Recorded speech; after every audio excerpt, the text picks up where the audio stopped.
முதலாவதாக இந்த நாளிலும் இந்த காலத்தில் உபவாச ஜபத்திலே கலந்து கொண்டிருக்கிற நம் ஒருவரையும் ஆண்டவர் வித்தியாசமான முறையில் ஆசீர்வதிக்க அதிக ஜபத்தோடு விசுவாசத்தோடு தெய்வ பிள்ளைகள் காத்திருப்போம். இன்றைக்கு ஒரு வார்த்தையை வாசித்து நாம் தியானிக்கலாம். யோபு 17ஆம் அதிகாரம் அதனுடைய 3வது வசனத்தை, தேவரே என் காரியத்தை மேல் போட்டுக்கொண்டு எனக்காக பிணைப்படுவீராக, வேறே யார் எனக்கு கை கொடுக்கத்தக்கவர். ஆண்டவருக்கு ஸ்தோத்திரம். இன்றைக்கு தேவனுடைய ஆவியானவர் இந்த வார்த்தையின் மூலமாய் நம்மோடு இடைபடுவாரா? இங்கே ஒரு கேள்வி இந்த வார்த்தையில் இருக்கிறது. எனக்காக யார் உண்டு? எனக்கு யார் உண்டு என்று சொல்லி அங்கலாய்க்கிறவர்கள் ஆவிக்குரிய உலகத்திலும் இருக்கிறார்கள்,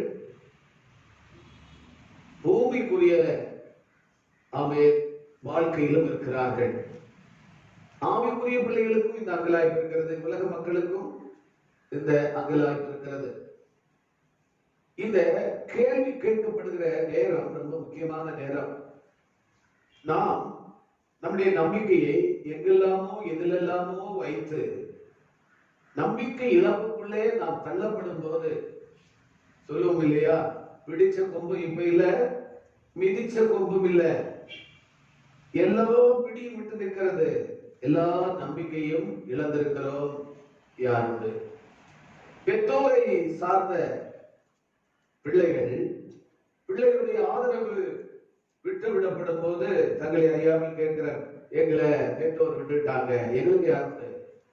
பிள்ளைகளை சார்ந்து கொண்ட பெற்றோர்கள் அவருடைய கவனிப்பு தவறும் போது, ஆதரவு தவறும் போது நாங்க எங்க போவோம், எங்களுக்கு யாருண்டு? ஆகவே பெற்றோரை பிள்ளைகள் அனாதையாக விடுகிற நேரம் அவர்கள் ஆசிரியம் கொள்கிற இடம்தான் முதியோர் இல்லங்கள். கர்த்தருக்கு ஸ்தோத்திரம். நாடு கடந்து வருகிறார்கள், நாடு இழந்து வருகிறார்கள், அவர்கள் அகதிகள் முகாம்களிலே தஞ்சமடைகிறார்கள். பிரியமானவர்களே, இப்படி வாழ்வாதாரங்கள் இழந்து வாழ்க்கை பிரச்சனையில் இருக்கிறவர்கள், அவர்களுக்குள்ளே ஒரு கேள்வி வருகிறது, எங்களுக்கு யாருண்டு? என் பிரச்சனை யாருக்கு தெரியவில்லையே. ஆமென். என் போராட்ட நேரத்தில், என் தேவையின் நேரத்தில், சோதனையான நேரத்தில் கை கொடுப்பார் யாரும் இல்லையே. ஆமென். என் குடும்பத்தின் காரியங்களை, என் பிள்ளைகளின் காரியங்களை பொறுப்படுப்பார் யாரும் இல்லையே. இவ்விதமாக அநேகர் கலங்கி நிற்கிறார்கள். நீண்ட வருஷங்கள் தெய்வத்தை ஆராதித்தாலும், நீண்ட வருஷங்கள் விசுவாச வாழ்க்கையில வாழ்ந்து கொண்டிருந்தாலும் நகலாய்ப்போடு வாழ்கிறவர்கள் ஏராளம் ஏராளம். இன்னைக்கு பகற்கால தேவ சன்னிதானத்தில் வந்திருக்கிற ஆத்மாவே, யோபு பக்தர் கூட இந்த கேள்விக்கு விதிவிலக்காய் இருக்கவில்லை. யோபு அங்கலாய்ப்பதற்கும் ஒரு காரண காரியம் இருந்திருக்கிறது. அவர் என்ன சொல்லுகிறார்? ஆண்டவரே, வேறே எனக்கு கை கொடுக்கக்கூடியவர்கள் யாருன்னு சொல்லி புலம்பி அழுதுவிட்டு கர்த்தரை நோக்கி, எல்லா பக்கத்திலும் வழி அடைக்கப்பட்டிருக்கிறது, எல்லாம் எதிராக இருக்கிறது, எல்லாம் பிரதிகூலமாக இருக்கிறது, வாழவே வழி தெரியவில்லை என்று சொல்லக்கூடிய நிலைமைக்கு தள்ளப்பட்டதான அந்த யோபு சொல்லுகிறார், தேவரே என் காரியத்தை உண்மையை போட்டுக்கொண்டு எனக்காக நீ பிணைப்படுவீராக.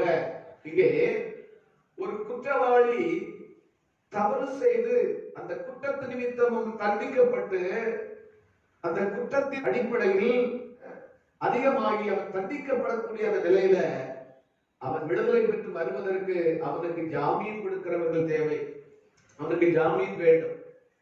அவன் இடையில அவனுக்காக பிணைப்படுவதற்கு சிலர் தேவைப்படுகிறார்கள். இங்க கூட எனக்குடைய வாழ்க்கை பிரச்சனைக்கு நடுவில் ஆண்டவர் தான் பிணைப்பட வேண்டும், ஆண்டவர் எனக்காக ஜாமீன் இருக்க வேண்டும். 45ஆம் சங்கீதம் 22ஆம் வசனத்திலே படிக்கிறோம், கர்த்தர் மேல் உன் பாரத்தை வைத்துவிடு, அவர் உன்னை ஆதரிப்பார், நீதிமானை ஒருபோதும் தள்ளாட மாட்டார். ஆண்டவருக்கு ஸ்தோத்திரம். இந்த வேத வசனத்தின்படி நாம் எல்லா பாரத்தையும் என்னுடைய எல்லா பிரச்சனையும் ஆண்டவர் மேல் வச்சுட்டு நான் ஃப்ரீயா இருக்கிறேன்னு சொல்றவங்க மட்டும் மனசாட்சியை சம்மதிச்சு ஆண்டவரை பார்த்து ஒரு அல்லேலூயா சொல்லுங்க. அப்போ நாம் ஆண்டவருக்காக கவலைப்படுகிறவர்கள் நிறைய பேர் இருக்கிறோம். ஆண்டவருக்காக வருத்தப்படுறவர்கள் நிறைய இருக்கிறோம். நான் ஒரு விசுவாசியை பார்த்து சொல்வேன், தேவையில்லாம நீங்க கலங்கி வேதனைப்பட்டு குழம்பி நீங்க ஏன் உங்களை கெடுத்துக் கொள்ளணும்? உங்க பாரத்தை எல்லாம் ஆண்டவர் மேல் வச்சு நீங்க ஃப்ரீயா இருக்கல என்று சொன்னா அவர் எனக்கு தந்த பதில் என்ன தெரியுமா? இந்த முழு உலகத்தின் பாரத்தையும் ஆண்டவரே ஏற்றெடுப்பாரானால் பாவப்பட்ட கர்த்தர் அவர் என்ன செய்வார்? ஹலோ, ஆண்டவர் யாரா? அவர் பாவங்களை மன்னிக்கிறவர், ஆனால் அவரை பாவமாக்கி பேசுகிறார்கள் ஒரு கூட்டத்தார். அவர் பாவப்பட்ட கர்த்தர் அல்ல, முழு உலகத்தின் பாரங்களை சுமைக்கிற சுமை தாங்கியவர். ஆமென். ஆண்டவர் இயேசுவுக்காக ஒரு கூட்ட ஸ்திரீகள் அழுதார்கள். ஆண்டவரை சொல்லி அழுகிறவர்கள் இன்றைக்கும் இருக்கிறார்கள். ஆனால் ஆண்டவர் அவர்களுக்கு கொடுத்த பதில் என்ன? எனக்காக நீங்கள் அழ வேண்டியதில்லை, நான் முழு உலகத்திற்கு அக்கறை காட்டுகிறவர், நான் முழு உலகத்தை கருத்தில் கொண்டவர். ஆகவே எனக்காக நீங்கள் அளவோ புலம்பவோ ஒப்பாரி வைக்க வேண்டிய அவசியம் இல்லை. கிறிஸ்தவர்களில் ஒரு கூட்டம் பேர் இந்த தவறை செய்து கொண்டிருக்கிறார்கள். கர்த்தருக்கு ஸ்தோத்திரம். உங்களுக்காகவும் உங்கள் பிள்ளைகளுக்காகவும் அழுங்கள். ஆமென். ஆக இன்றைக்கு நம்முடைய கவலைகள் பாரங்களை எல்லாம் ஆண்டவர் மேல் வச்சுட்டு இந்த ஜெபம் முடிஞ்சு போச்சுல ஃப்ரீயாக போகணும். என்னமா நடந்தது? ஜெபத்துக்கு போய் ரொம்ப ஃப்ரீயா ரொம்ப ஹாயா வந்திருக்கியே, ஏதோ ஒரு மாற்றம் சம்பவித்திருக்கிறேன் என்று இந்த ஜெபம் முடிஞ்சு போற உங்களை பார்த்து ஆச்சரியத்தோடு சில கேள்விகள் வர வேண்டும். அப்பதான் நீங்க இந்த ஜெபத்துக்கு வந்ததுனால பிரயோஜனம் உண்டு. நீங்க வரும்போதே ஒரு பாரத சுமந்து வரும்போதே முகமெல்லாம் இறுக்கமா இருந்த ஒரு ஃப்ரீனஸ் இல்லாம நீங்க வந்த நிலைமையில் போனால் இந்த ஜெபத்தினால் பிரயோஜனம் இல்லை. தெய்வ பக்தி உள்ள ஒரு சகோதரனுக்கு வருமான வரி லாகாவில் இருந்து ஒரு வேலைக்கான ஒரு அழைப்பு வந்தது. அவர் நன்றாக பரீட்சை எழுதியிருந்தார். அந்த வேலை கிடைப்பதற்கு அவருக்கு வாய்ப்பும் இருந்தது. ரொம்ப நம்பிக்கையோடு இருந்தார். ஆனால் என்ன நடந்தது? இன்டர்வியூக்கான அந்த இன்விடேஷன், அந்த அழைப்பு காலதாமதமாகி அவர் கையில் கிடைத்தது. இன்டர்வியூ அட்டெண்ட் பண்ண வேண்டியதான தேதி முடிந்து விட்டது. அங்கே அவர் கேட்கிறார், இந்த இக்கட்டான நிலைமையில் எனக்கு யார்? எனக்கு வேலை கிடைக்க வாய்ப்பு இருந்ததே, நான் இந்த உத்தியோகத்தை பார்த்து என் வாழ்க்கையில் நான் உயர வேண்டியது இருந்ததே, இந்த நிலைமைக்கு தள்ளப்பட்டு விட்டேனே என்று நான் யாரை அணுகினால், யாரை தேடி போனால் இந்த காரியம் எனக்கு சக்சஸ் ஆகும் என்று ஆண்டவர் ஒரு நபரை அவருக்கு ஞாபகப்படுத்தினார். அந்த டிபார்ட்மெண்ட்ல நல்ல ஒரு பிரிவில் வேலை பார்த்ததான ஒரு ஆவிக்குரிய சகோதரி. இவன் தன்னுடைய வருத்தங்களை அங்கே சொன்னார். உடனே அந்த சகோதரி அவரை தைரியப்படுத்தி விட்டு, நீங்கள் ஒன்று கவலைப்பட வேண்டாம், அந்த மேலதிகாரி நம்முடைய ஆளுதான், அவர் உங்களுக்கு இன்னொரு நாளை உங்களுக்காக ஏற்பாடு செய்வார், கட்டாயம் நீங்கள் தேர்வு செய்யப்படுவீர்கள், வேலை உங்களுக்கு கிடைக்கும் என்று நம்பிக்கை கொடுத்தார்கள். இந்த வேலைக்காக எங்களுக்காக சிபாரிசு பண்ண யாருக்கு பண்ணுவார்கள்? நாங்கள் ரொம்ப முயற்சி எடுத்திருக்கிறோமே, இந்த கவர்மெண்ட் வேலை, இந்த கம்பெனி வேலை, இந்த வெளிநாட்டு வேலை எங்க பையனுக்கு கிடைச்சாதானே எங்களுடைய குடும்பம் ஒரு நல்ல நிலைமைக்கு வரும் என்று அங்கலாய் போடுற காலத்தில் வந்திருக்கிற நீங்கள் யாராயிருந்தாலும் உங்களோட தேவாவியார் இடைபெறுகிறார் என்று நம்புங்கள். ஏதோ ஒரு ஏதுக்களை கர்த்தர் நமக்காக வைத்திருக்கிறார். ஒரு சோதனையை சந்தித்தால் சோதனையோடு கூட தப்புவதற்கான போக்கை உண்டாக்கி தருவேன் என்று சொல்லுகிறார். எங்கேயோ நீங்கள் நம்பிக்கையில கைவிடப்பட்டு நீங்கள் எதிர்பார்ப்பில் ஏமாற்றப்பட்டிருந்தால் கர்த்தர் ஒரு வழி அடையும் போது 7 வழியை நமக்காய் திறக்கிற தெய்வம். ஒரு ஆவிக்குரிய சகோதரியை அந்த சகோதரனுக்காக ஆண்டவர் ஏற்பாடு செய்திருந்தார். அவர்கள் ரெக்கமெண்ட் பண்ணி பேசினார்கள் சம்பந்தப்பட்ட நபரோடு. அவருக்கு அரசாங்க வேலை கிடைத்தது. கலங்கின வாழ்க்கை தெளிவடைந்தது. எங்க நம்ம கலக்கிட்டு இருக்கிறோமோ அந்த கலக்கத்தை மாற்றி உங்க வாழ்க்கைய தெளிவடைய பண்ண நீங்க ஆராதிக்கிற தெய்வத்தால் முடியும் என்று நீங்கள் மனதார நம்ப வேண்டும். எனக்காக யார் உண்டு, எனக்காக உதவி செய்கிறவர்கள் யார் என்று ஏற்கிறதான கர்த்தருடைய பிள்ளைகளே, வேத புஸ்தகத்திலே 38 வருடங்களாக பெதஸ்தா குளக்கரையில் படுத்திருந்ததான ஒரு திமிர்வாதக்காரர் வேதனையோடு படுத்திருக்கிறார். தண்ணீர் கலக்கப்படும் போது யார் முதலாவது இறங்குவார்களோ அவர்கள் எப்பேற்பட்ட வியாதிஸ்தலா இருந்தாலும் அவர்கள் சுகமாக்கப்படுவார்கள். இவனுடைய பிரச்சனை என்ன? முந்தி இவனை கொண்டு விடுவதற்கு கைத்தாங்குவதற்கு யாருமே இல்லை. தேவ பிள்ளைகளே, இப்படி நீண்ட 38 வருஷங்கள் இந்த குளக்கரையில் நடமாட முடியாமல் செயலற்று கிடக்கிற, வாழ்க்கையே முடிந்து போய் கிடக்கிற அந்த மனுஷனுக்கு ஒரு அங்கலாய்ப்பு. என்னை யார் இந்த குளத்துல முதலாவது கொண்டு விட போகிறார்கள்? அப்படி புலம்பி அழுது படுத்திருந்த அவனை இயேசு கண்டார். எங்கே இருந்து இந்த பெருமூச்சு வருகிறது? எங்கிருந்து இந்த அங்கலாய்ப்பு வருகிறது? இந்த வேதனையின் கூக்குரல் எங்கிருந்து வருகிறது என்று இயேசுவை தவிர வேறு யாரால் அக்கறை காட்ட முடியாது என்று நான் உங்களுக்கு சொல்லுகிறேன். இயேசு அவன் மேல் மனது உருகினார், அவனை அற்புதமாய் சுஸ்தமாக்கினார் என்று படிக்கிறோம். சங்கீதத்தின் புஸ்தகம் 69:20 வசனத்திலே எதற்காக யார் இருக்கிறார்கள் என்று புலம்ப வேண்டிய சந்தர்ப்பம் சங்கீதக்காரனாகிய பக்தனுக்கு வந்தது. அவன் கேட்கிறார், எனக்காக பரிதவிக்கிறவன் உண்டோ? இந்த ஒரு கேள்வி இடத்தில் இல்லையா? ஒரு நாள் அந்த சங்கீதக்காரன் தன்னுடைய முழு நம்பிக்கையும் கர்த்தர் மேல் வைத்தார். 73ஆம் சங்கீதம் 25ஆம் வசனத்திலே அவனுக்குள்ளே எழுப்பின கேள்விக்கு அவனுக்கு ஒரு பதில் இருந்தது. என்ன பதில்? பரலோகத்தில் உண்மையில்லாமல் எனக்கு யாருக்கு, பூலோகத்தில் உண்மை தவிர எனக்கு வேறே விருப்பம் இல்லை. கர்த்தருடைய பிள்ளையே, எனக்கு யாருக்கு என்று நீ அங்கலாய்க்கிறாயே, இப்போது உனக்கு ஒரு நிச்சயமான பதிலை ஆண்டவர் வைத்திருக்கிறார். உனக்கு உலகத்தில் யாரும் இல்லை என்றாலும் பரவாயில்லை, பரலோகத்தில் உனக்கு ஒரு பிதா இருக்கிறார். அவர் அங்கிருந்து நெருக்கப்படுகிற உனக்கு உதவிகர நீட்ட எப்போதும் ஆவலா இருக்கிறார். ஆமென். வேறு யாரும் இல்லை என்று தேவ பிள்ளையே, நீ அதைரியப்பட்டு போகாம, நீ கலங்கி போகாம, கர்த்தர் எனக்கு உண்டென்று சொல்லி அவர் மேல் நீங்கள் விசுவாசமாயிருந்தால் மனுஷனால் கூடாதவைகள் தேவனால் கூடும். இன்றைக்கு இந்த கேள்வி தனக்கு முன்னே வைத்த இந்த யோபுவை குறித்து, இந்த பக்தனை குறித்து நாம் ஒன்று கூட அறிந்திருப்பது நல்லது. யோபு மோசையின் காலத்தில், அதாவது கிமு 16ஆம் நூற்றாண்டில் அரபியாவின் ஒரு பாகமான ஏதோமில் ஊத்ஸ் என்னும் நாட்டில் வசித்து வந்த ஒரு பெரும் தலைவர். அதைவிட வேத பண்டிதர்கள் குறிப்பிடுகிறார்கள், அரபி தேசத்துடைய முதலாவது ஒரு அரசனாய் இருந்தார் என்று. கர்த்தருக்கு ஸ்தோத்திரம். யோபின் சரித்திரம் ஒரு கட்டுக்கதை அல்ல, நிஜமான ஒரு வரலாற்று உண்மை. நாம் வேதத்தின் மூலமாக, இவருக்கு 10 பிள்ளைகளும் ஏராளமான ஆடு மாடுகளும் இருந்தன. செல்வமும் செல்வாக்கும் எவ்வளவு அதிகமாய் யோபுக்கு இருந்ததோ அதற்கு அதிகமாய் தெய்வ பக்தியும் நிறைந்திருந்தது. நம்முடைய தேசத்திலே செல்வமும் செல்வாக்கு நிறைந்திருக்கிற நபர்களுக்குள்ளே தெய்வ பக்தி இருக்குமோ? தெய்வ பயம் இருக்குமோ? உத்தமம் இருக்குமோ? நேர்மை இருக்குமோ? ஆனால் இவர் எந்த அளவுக்கு செல்வ ஸ்ரீமானாயிருந்து தேசத்திலே ஒரு பெரும் தலைவர், ராஜா என்ற அந்தஸ்தில் அறியப்பட்டிருந்தாரோ அதற்கு அதிகமாக அவருக்குள்ளே ஒரு தெய்வ பயமும் தெய்வ பக்தியும் குடிகொண்டிருந்தது.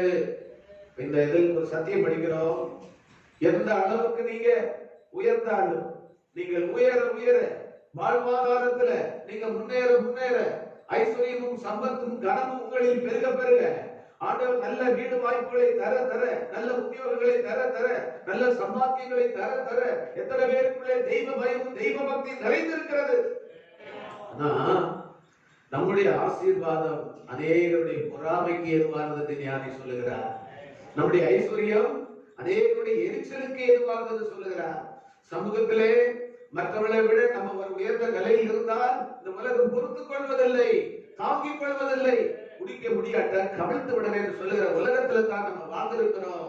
சாத்தானுக்கோ யோபு பக்தர் மேல் ஏற்பட்ட பொறாமைக்கு அளவே இல்லை. இப்போ சாத்தானை பார்த்து ஆண்டவர் கேட்கிறார், நீ எங்கிருந்து வருகிறாய் என்று கேட்கும் போது அவருடைய பதில் என்ன? நான் இந்த பூமியெல்லாம் உலாவி அதை சுத்தி திரிந்து வருகிறேன் என்கிறார். இதை சற்று நாம் விவரித்தால், என் ஆளுகையின் கீழ் இருக்கிற இந்த விஸ்தாரமான உலகத்தை சுத்தி பார்க்கும் போதே அதில் இருக்கிற கோடானு கோடி மக்களை நான் என்ன செய்தேன்? பார்த்தேன் என்பது போல அவருடைய பதில் அமைந்தது. இந்த கோடானு கோடி மக்களை என்னைத்தானே சேவிக்கிறார்கள், உண்மையான சேவிப்பதில்லையே என்ற சோதரம் அவருடைய அகந்தையான பேச்சை அங்கே வெளிப்படுத்துகிறார். கர்த்தருக்கு ஸ்தோத்திரம். தேவனுக்கு ஒரு அறைகூவல் விட்டதை போல சாத்தானுடைய பதில் அமைந்தது. ஆமென். கர்த்தர் இப்ப கேட்கிறாரு, என் தாசனாய் யோபு இருக்கிறானே, அவன் ஒருவனாவது என்னை சேவிக்கவில்லையா? ஆமென். என்க உடனே அவனுக்கு பதில் என்ன? நீர் அவனுக்கு ஏராளமான ஆசீர்வாதங்களை கொடுத்து காப்பதால் மட்டும்தானே உண்மை அவன் சேவிக்கிறார் என்று பதில் கொடுக்கிறார். யோபின் விசுவாசத்தை பரீட்சிப்பதற்காக கர்த்தர் சாத்தானுக்கு அனுமதி அளிக்கிறார்.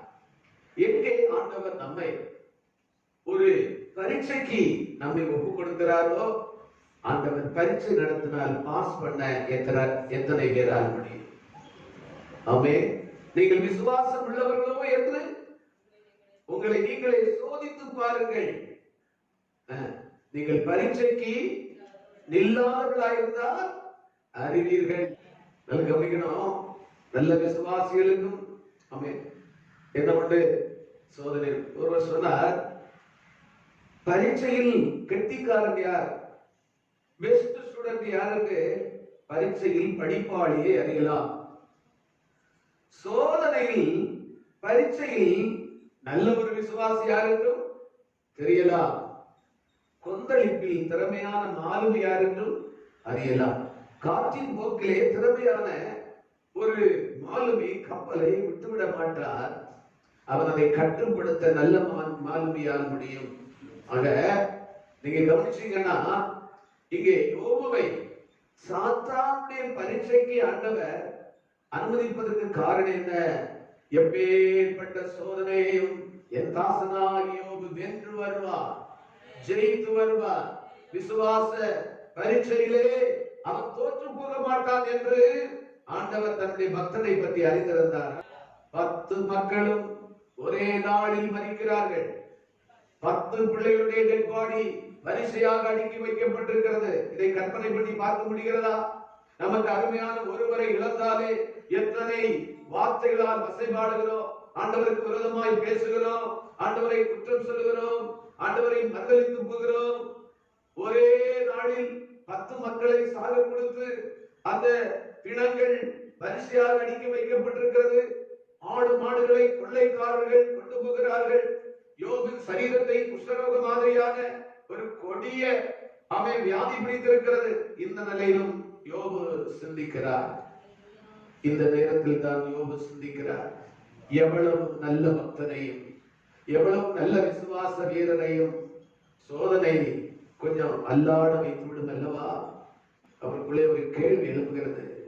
தேவனுக்கு பயந்து உத்தமனமாய் சன்மார்க்கனமாய் நடக்கிற எனக்கு இவ்வித துன்பங்கள் நேரிடுமானால் நான் ஏன் தான் பிறந்தேன்? ஆமென். யோபு தன் பிறந்த நாளை சபிக்கிறதாக பார்க்கிறோம். என் வாழ்க்கையின் நோக்கம் தான் என்ன? அருமையானவர்களே, இவ்வளவு உறுதியாக இருந்த யோபுக்குள்ளிருந்து இப்படிப்பட்ட ஒரு கேள்வி எழுப்புகிறது. பல உள்ளங்களிலும் எழுப்புகிற கேள்வி இதுதான். இக்கேள்விக்கு பலர் அளிக்கிறதான விடைகளையும் இறுதியாக யோபு கேட்ட கேள்விக்கு தேவன் அளிக்கிற பதிலையும் தான் இன்றைக்கு வாசித்த வசனத்தின் அடிப்படையில் தியானிக்க போறோம். யோபுடைய கேள்வி என்ன தெரியுமா? என்னை போல தெய்வ பயம், தெய்வ பக்தியும், தெய்வ விசுவாசமும், தெய்வ நம்பிக்கை உள்ள ஒரு நபருக்கு இப்படிப்பட்ட ஒரு சோதனை, ஒரு வேதனை ஏற்படுமானால், ஹல்லேலூயா, நான் ஏன் தான் பிறந்தேன்? என் வாழ்க்கையின் நோக்கம் தான் என்ன? நம்மிடத்தில் இந்த கேள்வி வந்திருக்கிறதா? யோபுவை போல நம்ம ஒப்பிட முடியாது. யோபு போல நான் சோதிக்கப்பட்டேன் யாராவது சொல்ல முடியுமா? நம்ம ஒரு ஊழியக்காரர் சொல்லுவார், நான் யோபு விட அதிகமா சோதிப்பேன். அதையும் ஒருபடி தாண்டி சொல்லுவார், இயேசு கிறிஸ்துவை விட நான் அதிகமாக பாடுபட்டேன் சொல்லுறார். அவரு மூளை தெளிவா இருக்கிறதா அல்லது லூசான்னு தெரியாது. நான் இயேசுவை விட அதிகமாக பாடுபட்டேன் என்று யாராவது சொல்ல முடியுமா? இங்க யாராவது இருக்கீங்களா இயேசுவை விட நான் ரொம்ப பாடுபட்டேன்னு சொல்ல? ஒரு காலு தட்டுனா நம்ம சகிக்க முடியல, ஒரு முள்ளு குத்துனா சகிக்க முடியல. பச்சை சரீரத்தில் அவருடைய சரீரம் குரூர ஆணிகளால் அடிக்கப்பட்ட வேதனை இந்த உலகத்தில் எல்லா வேதனையை விட அது மகா பயங்கரம். ஆகவே நாம் யாருமே யோபுவை போல அல்லது இயேசுவை போல நான் பாடுபட்டேன் என்று சொல்லவே முடியாது. யோபுடைய கேள்விக்கு முதலாவது பதில் சொல்றது யார் தெரியுமா? மூடரின் பதில். யார் இந்த மூடர்? 2ஆம் அதிகாரம் 9ஆம் வசனத்தை படித்தால், அப்பொழுது அவன் மனைவி அவனை பார்த்து, நீர் இன்னும் உடைய உத்தமத்தில் உறுதியாயிருக்கிறீரோ, தேவனை தூஷித்து ஜீவனை விடும். இங்கே யோபுடைய கேள்விக்கு மூடரின் பதில் என்பதில் யார் அந்த மூடச்சி என்றால் யோபுடைய சொந்த மனைவி. இது 2 காரியங்கள் அடங்கி இருக்கிறது. நம்ம 2 சத்தியத்தை இதில் புரிந்து கொள்ளலாம். ஒன்று, நீ ஓயாமல் தேவனை வழிபடுகிறாயே, நீ சொல்வது போல நீதி உள்ள ஒரு தேவன் இருக்கிறார் என்றால் உத்தமமான உனக்கு இத்தனை தீங்கு ஏற்படுமா? தேவன் ஒருவர் இல்லை என்று நீ அறிக்கை செய்துவிடு. சகோதரி, உனக்கு நேராய் இந்த பதில் வரும். சகோதரே, உனக்கு எதிராக இந்த பதில் வரும். உன்னை சார்ந்திருக்கிறவர்களால், பாரம்பரிய கிறிஸ்தவர்களால் இரவும் பகலும் சபை என்று கிடக்கிறாயே, ஆராதனை இருக்கிறாயே, ஜெபம் என்று நீ ஓயாமல் ஜெபத்தில் இருக்கிறாயே. ஆமே, நீ சொல்வது போல ஒரு ஜீவிக்கிற தெய்வம் இருப்பாரானால் உத்தமமான உனக்கு, நன்றாக ஜெபிக்கிற உனக்கு, ஆலயம் என்றிருக்கிற உனக்கு இப்படிப்பட்ட சோதனை தேவையில்லை. அதை விட ஒரு தெய்வம் இல்லை என்று நீ மறுதலித்து பேசிவிடு. 2வது, அந்த மூடரின் பதிலை நம்ம என்ன கவனிக்கிறோம்? இப்படிப்பட்டதான துன்பங்களை நீ அனுபவிப்பதை விட சாவதே மேல், நீ தற்கொலை செய்து கொள், வாழ்க்கையின் முடிவு மரணம், அதுதான் உன்னுடைய நிவாரணம் என்று மூடரின் பதில் வருகிறது. இது சரியான பதிலா? இந்த இந்த வகுப்பார் இன்றைக்கு உலகத்தில் நம்மை சுற்றிலும் இருக்கிறார்கள். அவருடைய கேள்வி என்ன? நல்லவர்களுக்கு துன்பமே, நீதி உள்ள தேவன் ஒருவர் இருப்பாரானால் அவர் அதை அனுமதிப்பாரா? ஆமென். ஆகவே தேவன் என்று ஒன்று இல்லை என்கிறார்கள். வேறு சில துன்பம் வந்தவுடனே தற்கொலை செய்து கொள்கிறார்கள். பிறரை கொலை செய்வதை போல தன்னைத்தான் கொலை செய்வதும் தேவ சமூகத்தில் பிரமாணத்தின்படி அது கொடிய பாவமாக இருக்கிறது. எபிரேயர் 9ஆம் அதிகாரம் 27ஆம் வசனத்தில் ஒரே தரம் மரிப்பதும் பின்பு நியாயத்தில் படைவதும் மனுஷருக்கு நியமிக்கப்பட்டிருக்கிறது என்பதை இவர்கள் அறிவதில்லை. இந்த கொலை பாதகர்கள் தேவ சமூகத்தில் எப்படி கணக்கு கொடுக்க போகிறார்கள்? விசுவாசத்தோடு பொறுமையாய் துன்பத்தை சகித்தால் இந்த துன்பங்கள் எல்லாம் நமக்கு பாக்கியமாய் மாறப்போகிறது. பொறுமையாய் துன்பத்தை சகித்து துன்பத்தை பாக்கியமாய் சொந்தமாக்கக்கூடிய எத்தனை பேர் நம்மில் உண்டு? இப்போது யோபுடைய கேள்விக்கு உலக மக்களுடைய பதில் 14ஆம் அதிகாரம் அவருடைய 10ஆம் வசனம் 14ஆம் வசனத்தை வாசிங்கள். மனுஷரோ என்றார், செத்த பின் ஒழிந்து போகிறார், புத்திரன் ஜீவித்து போனபின் அவன் எங்கே? பதிலா உலக மக்களுடைய பதில் என்ன இருக்கிறது? மனிதன் செத்த பின் ஒழிந்து போகிறான், பிழைக்க மாட்டான், அவன் வாழ்க்கை முடிஞ்சது.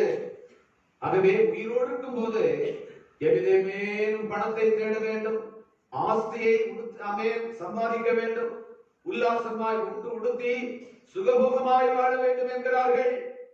இந்த உலக மக்களுடைய பதில் உங்க காதில் வந்திருக்கிறதா?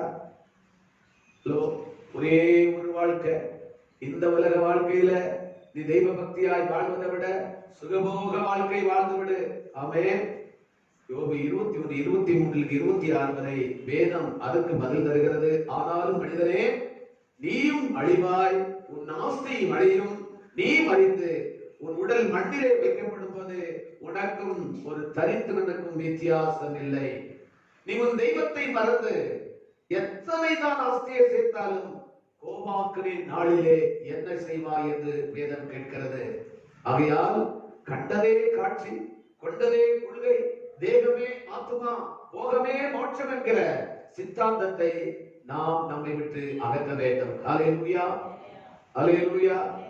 இந்த உலக மக்கள் நமக்கு எதிராய் பேசுகிற பேச்சை கேட்க நம்முடைய செவிகள் குப்பை தொட்டி காதுகளாய் இருக்கக்கூடாது. இது மனுஷன் பேசுகிற அனாவசிய பேச்சை கேட்பதற்கு ஆண்டவர் தந்த காதுகள் அல்ல. பரலோகத்தில் வருகிற அசரீரியான மெல்லிய அமர்ந்த குரலை கேட்டு தேவ சித்தம் செய்வதற்காக நமக்கு தந்ததான செவி. இங்கே மூன்றாவதாக யோபுடைய கேள்விக்கு வருகிற பதில் யாரிடத்தில் இருந்தது? வேதாந்திகளின் பதில், அல்லாவிட்டால் ஞானிகளின் பதில். அவங்க பதில் என்ன? யோபு 4ஆம் அதிகாரம் 6ஆம் வசனம், 15ஆம் அதிகாரம் அதனுடைய 4ஆம் வசனத்தை படிக்கும் போது வேதாந்திகளின் பதில், உங்களுடைய தெய்வ பக்தி, உங்களுடைய உறுதியாய் யோபுடைய 3 சிநேகிதர் அவரை ஆறுதல் படுத்த தேற்ற முயலுகிறார்கள் என்று பார்க்கிறோம். இவர்கள் 3 பேரும் 3 தத்துவங்களை கைக்கொள்ள யோபுக்கு ஆலோசனை சொல்லுகிறார்கள். கவனிங்க, நமக்கும் பிரச்சனையான நேரத்தில், போராட்டமான நேரத்தில், சோதனையான நேரத்தில் சிலர் எல்லாம் நமக்கு ஆலோசனை சொல்ல வருகிறார்கள். யோபுக்கு வந்த அந்த 3 பேரும், முதலாவது இவர்கள் யார்? யோபுடைய சிநேகிதர்கள் என்ற பெயரில் வருகிறவர்கள் சிநேகிதர்கள் தான். ஆனால் அந்த 3 பேரும் வேதாந்திகள், ஞானிகள், அறிவாளிகள். அவர்கள் அறிவுபூர்வமாக சோதர இந்த உலகத்துக்கு பதில் சொல்லக்கூடிய கூட்டம். அவர்கள் தன்னுடைய சிநேகிதனாகிய யோபுக்கு 3 தத்துவங்களை பேசுகிறார்கள். முதலாவது வர ஆள் யார் தெரியுமா? எலிப்பாஸ். எலிப்பாஸ் என்றால் பக்தி மார்க்கத்திலிருந்து போதனை செய்கிற ஒரு ஞானி. இவன் என்ன சொல்லுகிறான்? தேவ பக்தி உறுதியாய் இருக்க வேண்டியதல்லவா? நீ தெய்வ பக்தியை வீணென்று சொல்லுகிறீரே, உம்முடைய பொல்லாப்பு பெரிது. ஆகையால் நீ தேவனை தேடி வேதத்தை கை கொண்டால் நலமாயிருக்கும் என்றார். இன்னும் பல தங்கள் பக்தியை அல்லது சன்மார்க்கத்தை நம்பிக்கொண்டிருக்கிறார்கள் என்பதை பார்க்கிறோம். தாங்கள் அனுபவிக்கும் ஆசீர்வாதங்கள் தன்னுடைய பக்தியின் பலத்தை எண்ணி துன்பப்படுகிறவர்களை ஏளனம் பண்ணுகிறவர்களும் இருக்கிறார்கள். இதுக்கு அநேகருடைய நம்பிக்கை எதில் இருக்கிறது? தங்கள் தெய்வ பக்தியிலே, தன்னுடைய சன்மார்க்க தனமான காரியங்களிலே தன்னுடைய பக்தியை வைத்திருக்கிறார்கள். 16ஆம் அதிகாரம் 2ஆம் வசனத்திலே யோபை பார்த்து இந்த ஞானி சொல்லுகிறார், யோபுவே நீ கேட்டான். சோதரி யோபு அவர்களுக்கு பதில் சொல்லுகிறார், நீங்கள் அலட்டுகிறீர்கள், உங்கள் வார்த்தைகள் சுவையற்றவை, நான் அவைகளை ஏற்றுக்கொள்ள முடியாது. நான் பக்தி உள்ளவனோ பாவியோ அல்ல, பரலோகம் எனக்கு சாட்சி. நான் பக்தி இல்லாத காரணத்தால் துன்பப்படுகிறேன், ஆனால் துன்மார்க்கர் வாழ்வதும் அவருடைய குடும்பங்கள் தழைப்பதும் ஏன்? இந்த ஞானிகள், இந்த 3 தத்துவங்களை உடைய நபர்களில் ஒருவர் கேட்ட கேள்விக்கு யோபை மடக்க அவர்களால் முடியவில்லை. நம்மில் அநேக உலகத்தார் கேட்கிற, உலக ஞானிகள் கேட்கிற கேள்விக்கு நம்மில் அநேகருக்கு விடை இல்லாமல் என்ன செய்கிறார்கள்? இப்ப இஸ்லாமிய மார்க்கத்துல அறிவுபூர்வமாய் பேசுகிற ஞானிகள் இருக்கிறார்கள். இஸ்லாமியத்துல தத்துவ ஞானிகள் இருக்கிறார்கள். அதுல ஒரு பிரபலமான ஒரு மனுஷன் லட்சக்கணக்கான இஸ்லாமியர்களை தன்னுடைய தத்துவவாதத்தால், தன்னுடைய அறிவுபூர்வமான பேச்சினாலே இந்துக்களை இஸ்லாமியர்களாக்கி கொண்டிருக்கிறார்கள், கிறிஸ்தவர்களை இஸ்லாமியர்களாக்கி கொண்டிருக்கிறார்கள். அந்த ஞான மார்க்கத்தார், அறிவு மார்க்கத்தார் கேட்கிற கேள்விக்கு இவரிடத்தில் பதில் இல்லாதான் காரணம். ஆனால் யோபை போன்றவர்களுக்கு ஞான மார்க்கத்தார் சொல்லுகிற கேள்விக்கு பதில் சொல்லி அவர்களை மடக்கக்கூடியதான அறிவை கற்றுக் கொடுத்திருந்தார். ஆமென். அடுத்த ஒரு கொள்கைக்காரர் யார் என்றால் இவருடைய அடுத்த நண்பர் பில்தாத். இவர் எந்த கொள்கையை சார்ந்தவர்கள் என்றால் கர்ம மார்க்கத்தை சார்ந்தவர்கள். இந்த மார்க்கத்தார் சொல்லுகிறது, மனிதருக்கு ஏற்படும் துன்பங்கள் அவருடைய கிரியைகளையே சார்ந்திருக்கு என்று போதிக்கிறார்கள். யோபு 8:4-8ஆம் வசனத்தை படித்தால், நம்முடைய மக்கள் அநியாயம் செய்தபடியால் அழிந்து போனார்கள், ஆகையால் நீர் இனிமேலாவது புண்ணியம் செய்தால் நலமாயிருக்கும். யோபுடைய வீட்டுல இழந்த இழப்ப இந்த கர்ம மார்க்கத்தால் காரணமாக எடுத்துக்கொண்டு அவர்கள் சொல்கிறது, அவர்கள் கிரியை சார்ந்திருக்கிற கூட்டத்தார், உங்களுடைய மக்கள் மரித்ததுக்கு காரணம் என்ன? நீர் அநியாயம் செய்தபடியால் அழிந்து போனார்கள், இனிமேலாவது நீ என்ன செய்யணும்? புண்ணியம் செய்யணும். தான தர்மங்கள் இருக்கிறதோ அத்தனை கர்மாதிகளையும் செய்யணும்னு சொல்லி இந்த கர்ம மார்க்கத்தார் ஒரு புதிய புண்ணியம் செய்தார். நம்மிடத்துல யாராவது வந்தா நீங்க அப்படி போவீங்களா? என்னம்மா இப்படி கிடந்து கஷ்டப்படுறீங்களே, அந்த இடத்துமா ஒரு நேச்சர் நேருங்க, அந்த சபரிமலைக்கு ஒரு நேச்சர் நேருங்க, வேளாங்கண்ணிக்கு ஒரு நேச்சர் நேருங்க என்று கர்ம மார்க்கத்தார் புண்ணியம் செய்யும்படி ஆமென் இப்படி எல்லாம் நமக்கு சொன்னா நம்ம எத்தனை பேர் இந்த கர்ம மார்க்கத்துக்கு ஆலோசனைக்கு சாஞ்சு போவோம்? நிறைய கிறிஸ்தவர்களுக்கு தப்ப செய்யறாங்க பாருங்க. ஒருவேளை அதுவும் சரியாதான் இருக்கலாம். நம்ம எதையும் கூட ஒண்ணு செய்து பார்ப்போமே, 10ஓடு 11 என்று சொல்லி நம்மளும் சில சளைந்து போகிறதை பார்க்கிறோம். ஆனால் கர்த்தருடைய பிள்ளைகளே, நமக்கு பூர்வ பிதாக்கள் என்னென்ன புண்ணிய கர்மாதிகளை எல்லாம் செய்தார்கள் என்று முதியோரை கேட்டறிந்து அவற்றை செய்யும் என்று அவரை வற்புறுத்துகிறார்கள். என்று பல அகதிகளுக்கு அன்னதானம் செய்வதாலும், ஆலயங்களை கட்டுவதாலும், இன்னும் பல புண்ணிய கிரிகளை செய்வதாலும் தேவனை பிரியப்படுத்தி ஆத்மாவுக்கு சாந்தியை சம்பாதித்துக் கொள்ளலாம் என்று எண்ணுகிறார்கள். முடியுமா? இப்படி எல்லாம் காரியங்களை செய்தா ஆத்மாவுக்கு சாந்தி கிடைக்குமா? சில முடிக்கிற முடிய பார்த்தா சாந்தி கிடைச்சாலும் கிடைக்கும் போல இருக்கிறது. அப்படிதான் செய்து பார்ப்போமே, அப்படி போல தெரிகிறது. 31ஆம் அதிகாரம் 16ஆம் வசனத்திலிருந்து 22ஆம் வசனங்களுடைய பதிலா இந்த கர்ம மார்க்கத்திற்கும் ஒரு கேள்விக்கான பதிலை யோபு சொல்லுகிறார். யோபு அவனை பார்த்து, நான் செய்யாத நற்கிரியைகள் ஏது? நான் ஏராளம் செய்து பலன் என்ன? உலகம் பொல்லாதவர்கள் கையிலே விடப்பட்டிருக்கிறது. கடைசியில் நன்மை செய்கிறவர்களும் தீமை செய்தவனும் ஒன்று போல ஒளிந்து போகிறார்களே. மூன்றாவது குரூப் ஞான மார்க்கம், சோப்பார். யோபு 11ஆம் அதிகாரம் 6ஆம் வசனத்தில் 8ஆம் வசனங்களுடைய படித்தால், இவன் வேதத்தை வேத சாஸ்திரங்களை ஆராய்ந்து ஞானத்தின் மூலம் சமாதானம் அடையலாம் என்று போதிக்கிற கூட்டத்தார். இப்போது யோபு 26:3 அவர்கள் என்ன சொல்லுகிறார்கள்? உமக்கு ஞானத்து ரகசியங்களை வெளிப்படுத்தினால் நலமாயிருக்கும், நீர் அந்த ஞானத்தை அறிந்து கொள்ள கூடாதபடி அது உயரமாயிருக்கிறது என்றார். இந்த வகுப்பை சார்ந்த பலரும் இந்த காலத்தில் இருக்கிறார்கள். கர்த்தருக்கு ஸ்தோத்திரம். யோபு 12:2 யோபு அதுக்கு சொல்லுகிற மறுத்தரம், நீ உன்னை ஞானவானாய் எண்ணுகிறாய், நீ ஞானத்தை பூர்ணமாய் அறிந்து விட்டாயோ? அப்படி அறிந்தாலும் நீ சாகும்போது உன் ஞானமும் உன் கூட அழியும். ஞானத்தின் உறைவிடம் தேவனே, ஆகையால் அவருக்கு பயப்படுவதே ஞானம்.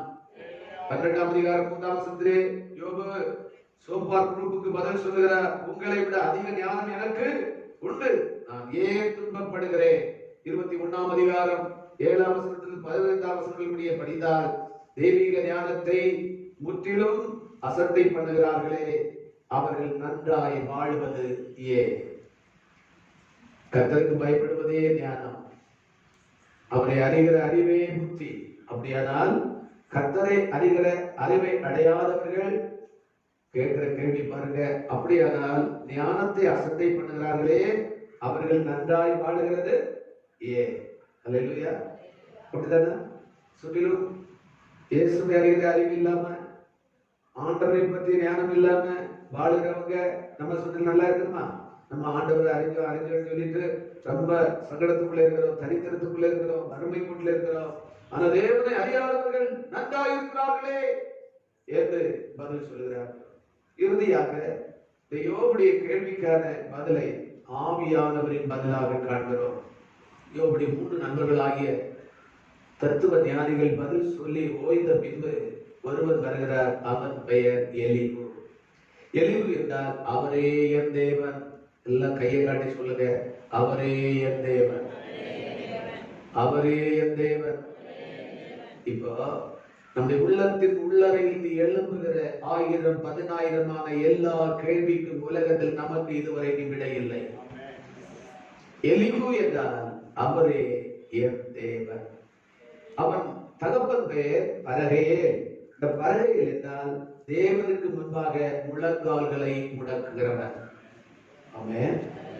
அப்போ ஞானிகள், தத்துவ வித்தகர்கள், அறிவாளிகள், யோபுடைய சொந்த சரீரம் போன்ற மனைவி, எல்லாருடைய வார்த்தைகளும் யோபுவை ரணப்படுத்தி காயப்படுத்தி குற்றுயிர் கொலையுரமாய் மாற்றி இருக்கும்போது அவர் தேவனுக்கு நேரே கைகாட்டும்படியான ஒரு நேரம். ஆமே, என் வாழ்க்கையை சுற்றிலும் கோர தாண்டவம் ஆடிக்கொண்டிருக்கின்ற எல்லா பிரச்சனைக்கும் தீர்வு பரலோகத்தில் தான் எனக்கு வருகிறது. நான் என் தேவனுக்கு முன்பதாக முழங்கால்களை முடக்குவதனால் தான் அந்த பதிலும் பரிகாரம் எனக்கு வருகிறது. யோபு 33:4, 38:18 அவர் தேவ ஆவியானவர் என்னை உண்டாக்கினார், அவருடைய ஆவி என்னை நெருக்கி ஏவுகிறது என்கிறார். ஆகவே எலிவு ஜபத்தின் மூலம் தேவ ஆவியானவரிடமிருந்து சகல சத்தியத்தை அறிந்து பிறருக்கு போதிக்க ஏவப்படும் உத்தம ஊழியக்காரர்களை குறிக்கிறது. கவனிக்கிறீங்களா? யோபை போல ஒரு பரிசோதனைக்கு உட்படுத்தப்படும்படி ஒரு விசுவாச பரீட்சை நேரத்திலே நாம் நிறுத்தப்பட்டிருப்போமானால் அந்த இடத்துல நாம் திடனற்று போகாதபடி, தைரியம் இழந்து போகாதபடி, நம்பிக்கை இழந்து போகாதபடி நம்மை சகல சத்தியத்தில் வழி நடத்துகிற உத்தம ஊழியர்களை தேவ ஆவியானவர் நமக்காக பயன்படுத்துகிறார். கர்த்தருடைய பிள்ளை, ஒரு அன்பான குடும்பத்தை நான் உங்களுக்கு ஞாபகப்படுத்த வேண்டும். நல்ல விசுவாச குடும்பம்தான். ஆனா அதிகமான கடன்பாரம், கடன் கொடுத்தவர்களால் ரொம்ப நெருக்கப்பட்டார். அவர்களுக்கு இந்த கடத்திலிருந்து தீர்வு காண, அதிலிருந்து வெளியே வர நிர்வாகம் இல்லை. 3 மக்களும் புருஷனும் மனைவியுமாக ஒரு ராத்திரி வீட்டு நடுமையத்திலே வாழையிலே சோத்துல விஷத்தை கலந்து 5 பேர் மறிப்பதற்கு ஆயத்தமாகிவிட்டார்கள். அன்றைக்கு அவர்கள் ஆராதிக்கிற சபையிலே ஆராதனை நடந்து கொண்டிருக்கிறது. சபையை நடத்துகிற ஊழியக்காரனுக்கு கர்த்தர் அந்த குடும்பத்தை ஒரு திரையில் படம் போடுகிறது போல் அந்த காட்சியை காண்பிக்கிறார். உங்களை நடத்துகிற மெய்ப்பர்கள் உங்கள் ஆத்மாவுக்காக இரவும் பகலும் விழித்திருந்து உத்தரவாதம் படுகளாய் இருப்பதனாலே தேவராஜ்யத்தின் எல்லைக்குள்ளே, சபையின் எல்லைக்குள்ளே அனாவசியமாய் ஒரு ஆத்மாவும் நஷ்டப்படுவதை அவர் விரும்புவதே இல்லை. அவர் சகித்துக் கொள்ளவே மாட்டார். 5 விலையேறு பெற்ற ஆத்மாக்கள் மாண்டு மண்ணுக்கு போகிறதான அந்த பரிதாபமான நிலைமைக்கு தள்ளப்பட்ட போது அந்த கூட்டத்துடைய இறுதியிலே இந்த ஊழியக்காரர் இந்த காட்சியை தத்ரூபமாய் பார்த்து கொண்டிருக்கிறார் ஜெபத்துல. உடனே கூட்டத்தை அவசரமா முடிச்சுட்டு அந்த சபையிலிருந்து 1 கிலோமீட்டர் தூரத்தில் இருக்கிற அந்த வீட்டுக்கு போனார். வீடு பூட்டப்பட்டிருக்கிறது, வெளியே இருந்த லைட் ஆஃப் செய்யப்பட்டிருந்தது. அங்கு ஒரு சப்தமும் இல்லை, நிசப்தமாக இருந்தது. பாஸ்டர் போய் அவருடைய பெயரை சொல்லி கூப்பிடுகிறார், பதில் இல்லை. பேசலாம். ஒரு அக்கம் பக்கத்தில் வருகிறார்கள். பாஸ்டருடைய சத்தத்தை கேட்டு கடைசியாக அந்த சகோதரர், நம்முடைய பாஸ்டர் இவ்வளவு நேரம் கூப்பிடுகிறாரே, ஏன் இந்த நேரத்தில் அவர் வர வேண்டும்? அப்படியானால் ஆண்டவர் நம்மை நேசிக்கிறாரோ? ஒரு தூதனை அனுப்பினது போல ஊழியக்காரர் இந்த நேரத்தில் வந்திருக்கிறாரே என்று கதவை திறந்து வருகிறார். ஊழியக்காரர் உள்ளே கண்ட காட்சி அவரை கதிகலங்க வைத்தது. சில நிமிடங்கள் தாண்டி அந்த வீட்டுக்குள்ள அவர் போயிருந்தார். 5 டெட் பாடி தான் பார்த்திருந்தார். காலத்துக்கு முன்னே எந்த ஒரு தெய்வ பிள்ளை சாவதை ஆண்டவர் விரும்புவதே இல்லை. நீ காலத்துக்கு முன்னே ஏன் சாக வேண்டும்? நீ மனம் திரும்பி பிழைப்பதை நான் விரும்புகிறேன் என்று கர்த்தர் சொல்லுகிறார். ஆண்டவர் அந்த குடும்பத்தின் மீது வைத்த கரிசனை, அக்கறை, தங்களை நடத்துகிற மேய்ப்பனுக்கு அந்த காட்சியை காண்பித்து அவளை சந்திக்க வைக்கிறார். அன்பான கர்த்தருடைய பிள்ளைகளே, தேவனுடைய ஆவியான சகல சத்தியத்தில் நம்மை வழிநடத்துவதற்கு ராப்பகலாய் முழங்கால் இருக்கிறதான நம்முடைய ஊழியக்காரர்களை இன்றைக்கும் அவர் பயன்படுத்தி கொண்டிருக்கிறார். அல்லேலூயா, ஆமென். இந்த சோதரம் பரிசுத்த ஆவியானவர் சோதரம் எலிகுவை கொண்டு சொன்னதான அந்த பதிலுடைய சுருக்கம் என்ன தெரியுமா? 33ஆம் அதிகாரம் 12ஆம் வசனம். தேவன் மகா பெரியவர், அற்ப மனிதன் தன் பலவீனத்தையும் தேவனுடைய மகத்துவ வல்லமையும் உணர்ந்து அவருக்கு முன்னே தன்னை தாழ்த்துவதற்கு அது அனுகூலமாயிருக்கும். மனிதன் படுகொலிக்குள்ளே சென்று கொண்டிருக்கிறார். இந்த நாச வழியிலிருந்து திரும்பி அவனை ஜீவனுக்கும் வெளிச்சத்துக்கு கொண்டு போவதற்கும் அவ்வாறாக ஆவியானவர் அவருடைய ஆத்மாவை மீட்பதற்கும் துன்பம் தேவைப்படுகிறது. சங்கீதக்காரன் சொல்கிறார், உபத்திரவப்பட்டது எனக்கு நல்லது, அதனால் நான் பிரமாணங்களை கற்றுக்கொண்டே. அல்லேலூயா. இன்றைக்கு கர்த்தர் ஏதோ ஒரு வகையில நமக்கு அனுமதித்த பாடுகள், துன்பங்கள், நம்மை கைவிடுவதற்கு அல்ல, நம்மை அனாதையாக்குவதற்கும் அல்ல, நம்மை அவாந்திரமாக்குவதற்கும் அல்ல, நம்பிக்கையற்ற நிலைமைக்கு நம்மை தள்ளுவதற்கும் அல்ல. நம்முடைய துன்பங்கள் இன்பமாய் மாறும். துன்பங்கள் லேசானவை, துன்பங்கள் லெகுவானவை. 10 நாள் உபத்திரவப்படுவீர்கள். நம்முடைய ஆண்டவருடைய கணக்கு உபத்திரவத்துக்கு எத்தனை நாள்? நம்ம சொல்ற பிறந்த அன்னையிலிருந்து இன்னைக்கு வரைக்கும் நாங்க துன்பம் தான் பண்றோம். ஆனா ஆண்டவருடைய கணக்குல 10 நாள் உபத்திரவப்படுவீர்கள். அல்லேலூயா. அப்போ காலக்கெடுவை ஆண்டவர் நிர்ணயிக்கும் போது இது குறைந்த கால பாடுகள் தான், சோதனை தான் என்று நம்மை தேத்தி தைரியப்படுத்துகிறார். இன்றைக்கு இந்த நேரத்துல இந்த வசனத்துடைய இறுதி பகுதிக்கு நான் வருகிறேன். யோபு 17:3 தேவரே என் காரியத்தை உண்மையில் போட்டுக்கொண்டு எனக்காக பிணைப்படுவீராக, வேறே யார் எனக்கு கை கொடுக்கத்தக்கவர்கள். நீங்கள் ஆழமாய் அழுத்தமாய் ஒரு காரியத்தை உங்கள் மனதில் பதிவு செய்து கொள்ள வேண்டாது. என்னவென்றால், பாடுகளின் பயங்கரமான வேதனை நடுவிலே, பாடுகளின் உச்சத்தின் நடுவிலே யோபு தன்னுடைய சுமை தாங்கியாக தேவனையே தெரிந்து விடுகிறார். தன்னுடைய காரியத்தை தன்மேல் போட்டுக்கொண்டு பிணைப்பட தேவனையே அழைக்கிறார். என்ன நமக்காக பிணைப்படுவதற்கு பிதாவின் வலது பாரிசத்தில் 2000 வருஷம் பரிந்து பேசிக் கொண்டிருக்கிறாரே. ஆமென். அந்த தேவாவியானவர் நமக்காய் காத்து நிற்கிறார். தேவனை பிணைபட நாம் இன்றைக்கு பகற்காலம் அழைக்க வேண்டும். பாடுகளின் உச்சத்திலும், வேதனையின் உச்சத்திலும், சோதனை உச்சத்திலும் ஆமென் யோபு சுமை தாங்கியாக தேவனை அழைத்தார். கவனிக்க வேண்டும். நம்முடைய பாடுகள் அதிகமாகும் போது, பிரச்சனைகள் அதிகமாகும் போது, நம்முடைய தோளை சாய்த்து நம்மை இளைப்பாற்றி நம்மை லெகுவாக்குவதற்கு நம்முடைய சுமை தாங்கியாகி ஆண்டவர் எப்போதும் ஆயத்தமாயிருக்கிறார். நம்ம எத்தனை பேர் நம்முடைய சுமைகளை அவரிடத்தில் இறக்கி வைக்க ஆயத்தமாயிருக்கிறோம்? ஆகவேதான் இயேசு ஒரு அறைகூவலை விடுத்தார். மத்தேயு 11:28 வருத்தப்பட்டு பாரம் சுமக்கிறவர்களே, நீங்கள் எல்லாரும் என்னிடத்தில் வாருங்கள், நான் உங்களுக்கு இளைப்பாறுதல் தருவேன். இளைப்பாறுதலற்று சஞ்சலத்தோடு கலங்கின கண்களோடு நொறுங்கிய நெஞ்சத்தோடு இந்த பகற்காலம் தெய்வ பாதம் தேடி வந்திருக்கிற நம்மை கர்த்தர் எடுத்து நிறுத்த விரும்புகிறார். நம்மை அழித்து விடுவதற்கல்ல, ஊன்றம் கட்டுவதற்கு விரும்புகிறார். நம்மை ஸ்திரப்படுத்தி நம்மை புகழ்ச்சியாக்க விரும்புகிறார்.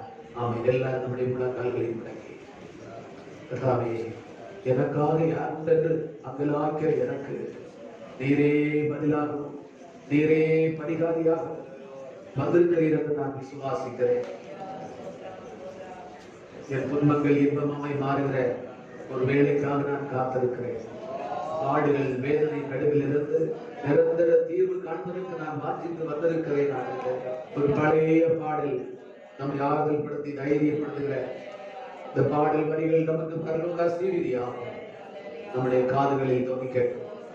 உம்மை போல யார் என்னை நேசிக்க, உம்மை போல யார்? இந்த வார்த்தை உள்ளத்துடைய காயத்தை கட்டுகிற அவசரமாய் வருகிறது. உம்மை போல யார் என்னை நேசிக்க, உம்மை போல யார், உம்மை போல யார் என்னை நேசிக்க, உம்மை போல யார்? அம்மையோ அப்பனோ அண்ணனோ தம்பியோ, அம்மையோ அப்பனோ அண்ணனோ தம்பியோ, எம்முறையானோ எகிரும் மக்களோ, எம்முறையானோ எகிரும் மக்களோ, உம்மை போல யார் என்னை நேசிக்க, உம்மை போல யார்?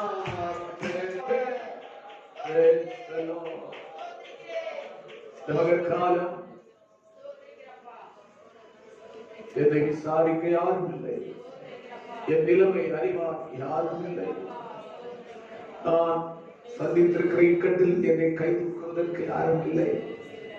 தனித்து விடப்பட்டிருக்கிறேன், என் மேல் பரிதாபப்பட யாரும் இல்லை.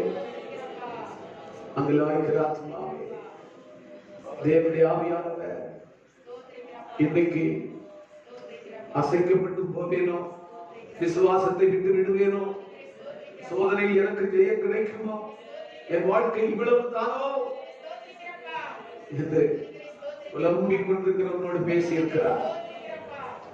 பாடுகளின் உச்சத்தில் தெய்வத்தை மாத்திர சுமை தாங்கியாய் தெரிந்தெடுத்த பக்தன் யோபுவை போல உலகத்தையோ மனுஷனையோ உறவுகளையோ நண்பர்களையோ யாரையும் நாம் ஆசிரியிக்காமல் ஆண்டவரை மாத்திர நாம் நோக்கி பார்க்க பழகிக் கொள்வோம்.